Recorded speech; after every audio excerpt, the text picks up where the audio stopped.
Let's talk about the most realistic path to a championship for every team that's still in the hunt. But let's be honest, not every team has a real shot. So to make sense of it all, I've broken them down into my tiers of title contention. And we're kicking things off with what I like to call the participation medals tier. And this is where I've got the Kings, Mavericks, Heat, Bulls, Magic, and Atlanta Hawks. What ties all these teams together is that while they've had their moments, they do not have enough to make it out of round one. Now, I'll give some credit to the Eastern Conference play-in picture because it's actually more interesting than a lot of people are giving it credit for, given the fact that the Magic and Hawks in particular have shown flashes by knocking off teams like Cleveland and Boston during the regular season, and they would be their first round matchups if they were to make it out of the play-in tournament. But when it comes down to a 7-game series, I just don't like their chances of being able to pull off the upset. As for the Bulls and Heat, they simply haven't been good enough to be taken seriously. The Mavericks and Kings, on the other hand, could absolutely be a spoiler team, as everybody's so locked into what we think the top 8 teams will be for the playoffs, and in a one-and-done situation, the Mavericks in particular, with Anthony Davis going into superhero mode, could absolutely spoil a team's chances of making it to the playoffs. However, I wouldn't expect anything more than maybe dragging the higher seed to a 6-game series for any of these teams. Up next is the tier I'm calling great regular season, not title contenders, and this is where I've slotted the Indiana Pacers and Detroit Pistons. Both teams have had really strong, undeniably impressive regular seasons, the kind of season that's shown growth, promise, and a clear direction going forward. But the playoffs are a completely different beast. What works in the regular season doesn't always translate when the lights get brighter and the pressure cranks up. Take Indiana, for example. They made a surprise run to the conference finals last season, but let's be real, a big part of that was due to circumstances of their opponents. Milwaukee didn't have Giannis for the entire series, along with Lillard missing 3 games, and the Knicks basically collapsed under the weight of the injuries they sustained as well. This year's Pacers team has genuinely gotten better as their offense remains elite, and they've taken real steps on the defensive end, especially when the games get close. In the clutch, Indiana's been amazing as they score at an elite level, 121 points per 100 possessions, 5th best in the league, and defensively, they lock in, holding opponents to just 100.9 points per 100 possessions in the clutch. Good for the 3rd best mark in the NBA. Those are winning numbers, and when you factor in the play of Tyrese Halliburton, who's been nothing short of fantastic lately, putting up over 20 points, 11 assists, and 2 steals a night on 54% shooting, there's every reason to be optimistic. But even with all of that, I just don't see them having the kind of ceiling needed to make a deep playoff run and actually contend for a championship. They're good, maybe very good, but they are simply not championship level. And then there's Detroit. Their story this season is honestly one of the more memorable turnarounds we've ever seen. From dead last in the league last season to tripling their win total and crashing into the playoffs, it's the kind of leap that's turned heads. Since the start of the new year, they've gone 30-18, and that's no fluke. They've tightened up on both sides of the ball, and Cade Cunningham has stepped into full superstar territory. But beyond Cade, things get very shaky. The team leans heavily on young guys who have no playoff experience, and when you look into the veterans that they do have, they haven't performed well in the playoffs either. Guys like Tobias Harris, Tim Hardaway Jr., and Malik Beasley, as they have been there before, but simply didn't meet the moment. If the shots aren't falling and the moment starts to feel too big for the Pistons, things could unravel very quickly. So while both the Pistons and Pacers deserve a ton of credit for what they've accomplished this season, and how I believe that the next coming years are going to be very exciting for both franchises, I just do not trust either to make serious noise in the postseason. Their time is coming, but it's just not right now. Now we're moving into the next tier of title contention, which I'm calling coaches are important, and it features 2 teams that decided to throw major wrenches into their seasons right before the playoffs begin, the Denver Nuggets and Memphis Grizzlies. Both teams inexplicably fired their head coaches late in the year, and that kind of instability, especially so close to the playoffs, can absolutely shift a team's trajectory. Let's start off with Denver, because that move was downright shocking. It happened even closer to the playoffs than the Grizzlies' decision, with Michael Malone getting the axe less than a week before the end of the regular season. The team had been playing worse as of late, as they were on a 4-game losing streak. As if we were firing coaches every time a team lost 4 straight, there wouldn't be very many long-tenured guys left, besides maybe Joe Mazzulla in Boston or Mark Daigneault in OKC. To make things even messier, the Nuggets also parted way with their GM in the same breath, dropping what felt like a bomb onto the franchise right as the postseason was coming into view. For me, that is a red flag the size of the state, as even with Jokic playing like a superhuman and doing everything he can to keep this team competitive, the front office just made his already tough job even harder. I already had my doubts about Denver's chance at a title, mainly because of how weak their defense has looked at times, getting worse as the season has progressed, but now with this kind of behind the scenes chaos, I'm completely out on Denver as a serious threat. They need to retool in the offseason, ideally adding more defensive minded pieces to balance the roster around Jokic, maybe even going after Bruce Brown, but for now, it's hard to believe in this team.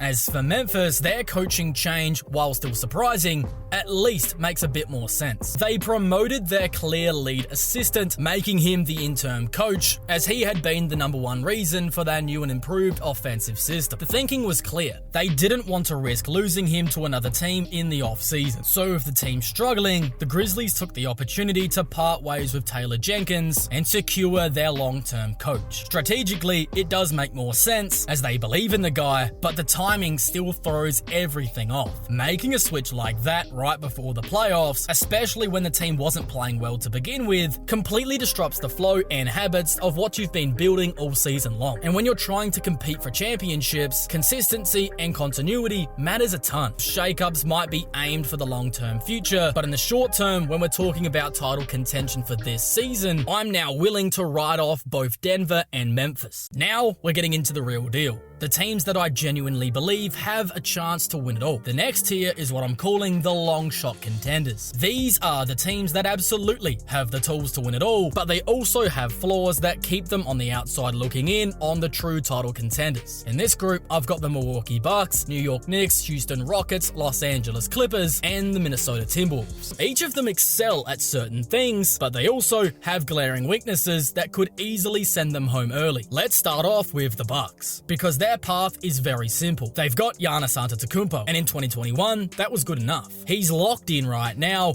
fresh off recording his 4th straight triple-double in the game that clinched the 5 seed for a matchup against Indiana, and that series should have fireworks all over it, given the fact that these two teams absolutely despise each other. Giannis has likely played his last regular season game, giving him over a full week to recover and enter the playoffs at full strength. But the red flag here is twofold. First, Damian Lillard's health is a major question mark as he works his way back from the blood clot issue. And second, the team's overall defense, which at one point looked like it was finally turning the corner, but has started to fall off once again. There's signs of life though. Kevin Porter Jr. has stepped up in Lillard's absence, providing the much needed energy, scoring, and hustle on defense, including 5 steals in a monstrous comeback against Minnesota. The pieces are there. Giannis is still Giannis, but the Bucks haven't consistently put it together on both ends of the floor at the same time at all this season. And that inconsistency is the kind of thing that can kill you in a long playoff run. Then we've got the Knicks. This team's got heart, no question, but they've stumbled into the playoffs in a way that raises real concerns. 3 straight losses to Boston, Detroit, and Cleveland, all games where they needed a confidence boost, have instead exposed the same issues that have haunted them all season long. They haven't been able to beat the best teams when it counts. The Cleveland game was especially brutal. They blew a 23-point lead and got completely ran out of the building in the 4th quarter, outscored 30-16 in the term. On paper, they've got the pieces. Brunson and Cat have formed a solid offensive duo, and the wing trio of Josh Hart, OG Anunoby, and Mikal Bridges should be locking teams down on defense. But that has not materialized. The drop-off between Karl Anthony Towns and Isaiah Hartenstein at the center has a lot to do with that defensive drop-off. It feels like that they should have the the tools to compete, but mentally, this team doesn't appear to be there. If they figure that part out, which they had a great opportunity to do so, but lost all 3 games, they could have been in a much better position mentally right now. Instead, they dropped 3 more games to teams they're going to have to play in the playoffs, with Detroit being their first round matchup. With Houston, they're probably one of the most fascinating teams in the league right now. Over the past month, they've arguably been the best team in basketball, and that's all thanks to a double big lineup that's absolutely smothering opponents. The combination of Alperen Şengün and Steven Adams has posted a net rating of plus 32.5. That is absolutely absurd. For context, other elite frontcourt pairings such as Chet Holmgren and Hartenstein, or Porzingis and Horford don't even come close to that level of dominance. And it's not just offense. They're crushing on the boards, locking up defensively, and converting at a top-tier rate. But there are 2 major concerns that keep the Rockets in the long shot tier: their clutch time offense and playoff inexperience. They recently blew a tight game against the Lakers, benching Jalen Green down the stretch in favor for Fred VanVleet, and it completely backfired. The offense was disjointed, no one knew where the ball was going, and it cost them the game. Moments like these show you how playoff inexperience can really show itself. And apart from VanVleet, the roster hasn't really been tested in that kind of environment. So while the Rockets are peaking at the perfect time and have a unique identity that's wreaking havoc, I'm still not sold on them at all. Now the Clippers, the forgotten giants of the West. Nobody's talking about them, and that's kind of wild considering how great they've been recently. They've got a former 2-time Finals MVP in Kawhi Leonard and a former league MVP in James Harden leading the way, and both these guys have quietly been rounding into form as of late. Over the last 15 games, the team's led the league in offensive rating, averaging a ridiculous 124.1 points per 100 possessions, while also being one of the best offensive units in the game, giving up just 107 points per night. That's elite production on both ends, and they've done this without drawing much attention, which is staggering to me, as they are genuinely incredibly dangerous. After a loss to Cleveland, where Kawhi sat, people seem to just completely forget about this Clippers team, but they are still very much in the discussion to win it all. With playoff-tested stars, solid depth, and a strong coaching staff, they've got all the ingredients. In my eyes, they are the most slept-on team in basketball right now, and if you wanted to put them in the next tier, I wouldn't be too mad at you. And finally, we've got Minnesota. They really shot themselves in the foot recently with that meltdown against Milwaukee, blowing a 24-point lead in the final 10 minutes of the game, a loss that puts them at risk at falling into the play-in tournament. But even if that is the case, I'm still a believer in the squad. They've got the talent, the experience, and the grit to win a game or 2 to get through. And just like the Clippers, they've been heating up at the right time. The loss to Milwaukee was just a blimp in the radar, because over the last 15 games, they've had the second best offensive rating in the league, while still being able to maintain their solid defensive mark, which we all know gets better once they enter the postseason. Anthony Edwards has been playing like a man possessed, averaging 28.5 points on 58% effective field goal shooting, leading the Wolves to a 15-4 record over the last 19 games. His most recent explosion, a 44-point outing with 7 threes against Memphis, a reminder of just how unguardable he can be when feeling it. Minnesota has a legit superstar, strong role players, and one of the best defenses in the league when the money's on the table. That's why, despite the slip-up, they still belong in the conversation. So while I don't believe that these 5 teams are title favorites, they all still have a real chance to win it all, but they're all going to need a near-perfect run, plus a little bit of luck to make it all happen. Now we're stepping into the inner circle contenders. In this tier, I've got the Los Angeles Lakers, Golden State Warriors, and Cleveland Cavaliers. The Lakers have the highest ceiling out of any team in this tier, and also arguably have the lowest floor. When things are clicking, they can look like the best team in basketball, largely due to the unstoppable pairing of LeBron James and Luka Doncic. That duo alone is enough to put them in the conversation and win a playoff game no matter the opponent. You simply can't game plan for both those guys at the same time, especially when the Lakers go to their small ball lineup with LeBron at the 5. In that configuration, all 5 guys on the floor can dribble, shoot, and make a decision. They're a nightmare matchup, as that lineup over 176 possessions has a plus 8.7 net rating, putting them in the 61st percentile league-wide, and defensively, they've been able to hold up as well, holding teams to 111.2 points per 100. But here's the concern: size and rim protection. Outside of LeBron playing center in spurts, or Jackson Hayes anchoring the paint, which has its own issues, there isn't a real defensive deterrent at the rim. And that small ball lineup, which can be deadly offensively, can be eaten alive by teams with skilled size. And even in the game against Golden State, where they ran small ball, the Warriors just feel like they're comfortable at beating the Lakers in a small ball situation, as they've done it for years, and this is new for the Lakers. And then there's the backcourt defense. Luka and Austin Reeves are not exactly lockdown perimeter defenders, as that was always going to be an issue. They will be heavily targeted in high leverage moments, and the Lakers are going to be banking on outscoring teams, while trying to provide enough defensive energy to try and force some misses. If they can do that 4 times in a 7-game series against elite competition, they'll be well on their way. But their margin for error on the offensive end will be razor thin, because their defense will likely get targeted. Now the Golden State Warriors. This version of the Warriors might not have the same record-breaking dominance of their past teams, but do not let this fool you. And the reason for that is simple. Jimmy Butler has changed everything. Since joining Golden State, the team is 22-6 when he plays, and even though his raw stats don't jump off the page, averaging 17.3 points, 5.7 rebounds, 5.8 assists, and 1.7 steals on 49 effective field goal percentage, it's what those numbers represent that's more important. He stepped into an Andre Iguodala type role, but with a better handle, a better mid-range game, and the same competitiveness on the defensive end. He's a closer, their connector,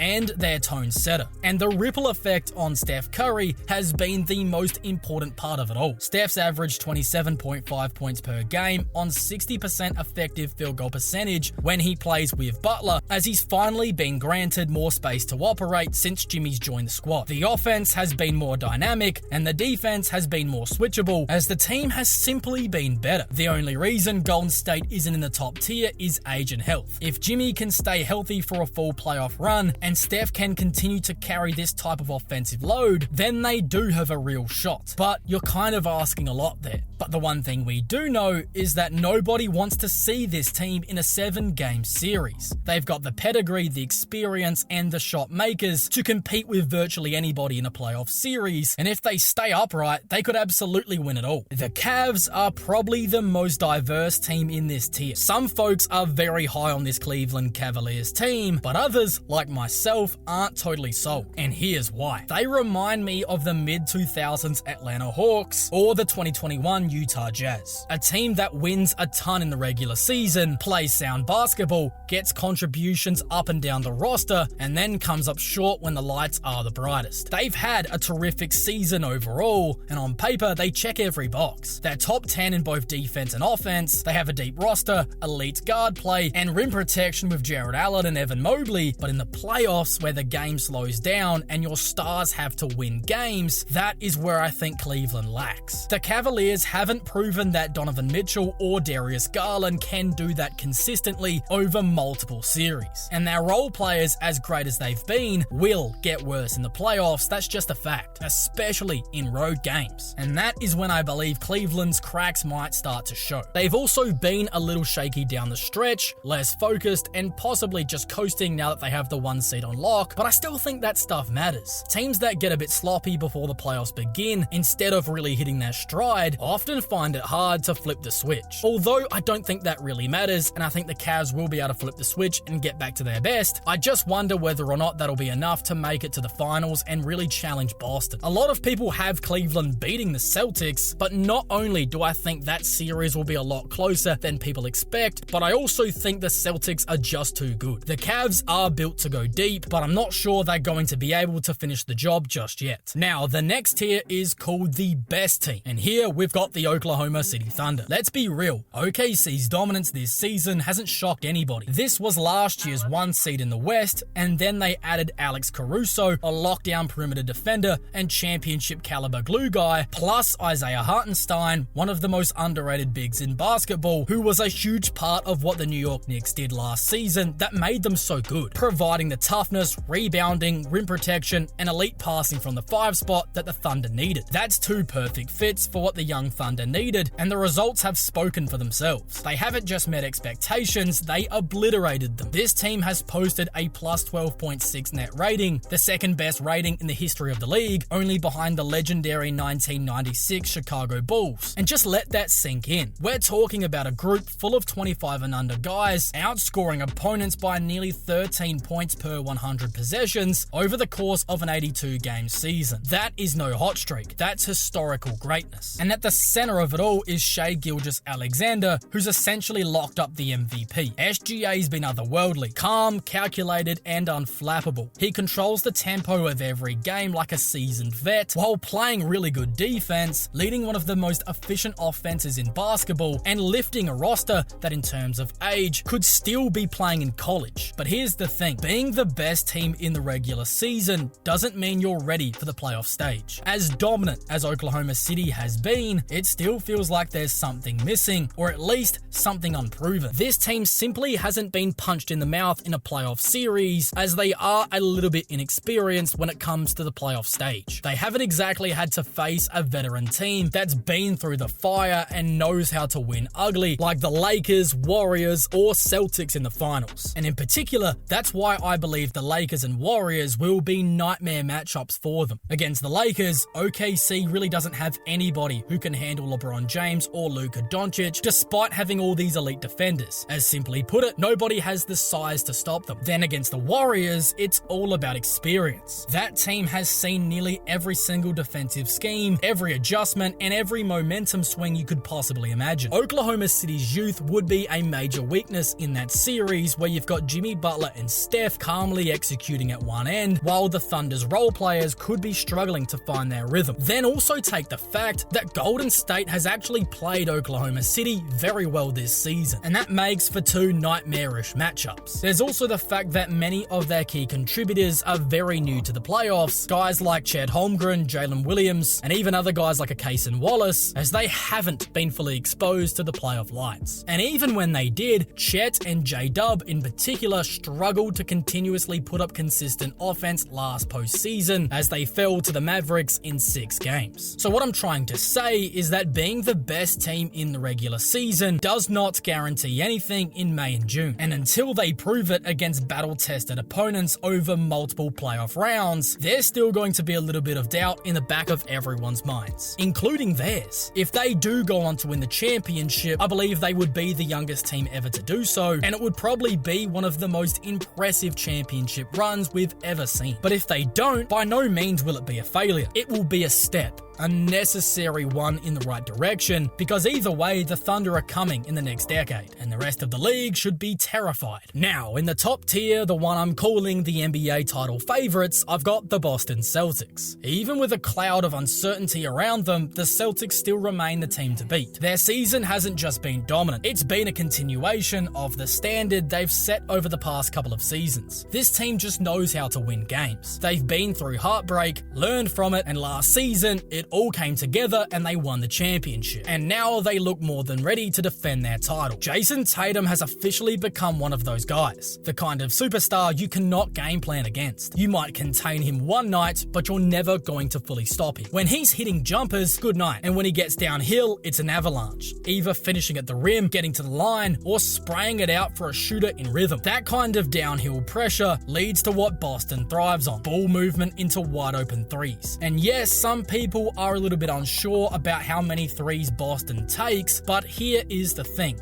They're good shots. They're in rhythm, they're wide open, and they fall. If you give a team 4 rounds of clean looks, nobody's going to be able to beat them, and the Celtics might as well be crowned the champions right now, as I'm really not concerned with their heavy dosage of the 3-ball. Then the piece that will truly elevate Boston to a different tier this season compared to last is the inclusion of Kristaps Porzingis. Last postseason, they had to go basically the majority of the way without him, and credit to Al Horford, he was sensational, but now they're get to have him off the bench. Porzingis is able to stretch the floor, he's deadly in pick and pop actions, he can isolate in the post, and he protects the rim on the other end. He is a matchup breaker. When he's on the floor, the spacing's ridiculous, and when he's healthy, Boston becomes a two-way juggernaut. If he's available for the full playoff run, it's hard to imagine anybody stopping the Celtics. But as I mentioned, there is a cloud looming over the team, and that's the health of Jaylen Brown. Recently, Brown has been dealing with a lingering knee issue that's clearly impacted his explosiveness, something that's been a hallmark to his game on both ends. According to a report by The Athletic's Jay King, Brown has modified his game in response, even studying Paul Pierce to adjust his pacing and shot selection. It is a smart adjustment, but here's the issue. If he can't get to his usual spots and is trying to play a different way without having the athleticism needed to really compete, the Celtics could be in trouble. If he's not able to be the Jaylen Brown that the team needs, that could be a big issue, as not only will his lack of lateral movement with this knee injury be a concern offensively, but what if teams start targeting him and he can't keep up? If that happens, Boston loses a crucial two-way piece. The guy who won the Finals MVP last postseason, don't forget. In the few games since the report, you can see it. He's stuck in second gear, missing that quick first step, that defensive slide, and that explosion in transition. And in a 7-game series, especially deeper into the playoffs, that could be a vulnerability that teams look to attack. But here's the scary part. Boston might be good enough to win without him. Porzingis can absolutely shoulder a bigger offensive role. Derek White and Drew Holiday can bring that elite perimeter defense anyway. Tatum is more than capable of carrying more offensive load, and Jaylen Brown, even very limited, is still somebody you have to close out to. Someone who can swing the momentum with a hot stretch. The team is still going to be deep, balanced, experienced, and battle-tested, as they will not have to drastically change the way they play like Cleveland might. They don't have issues with playoff inexperience like OKC, as Boston just plays their game every night, and guess what?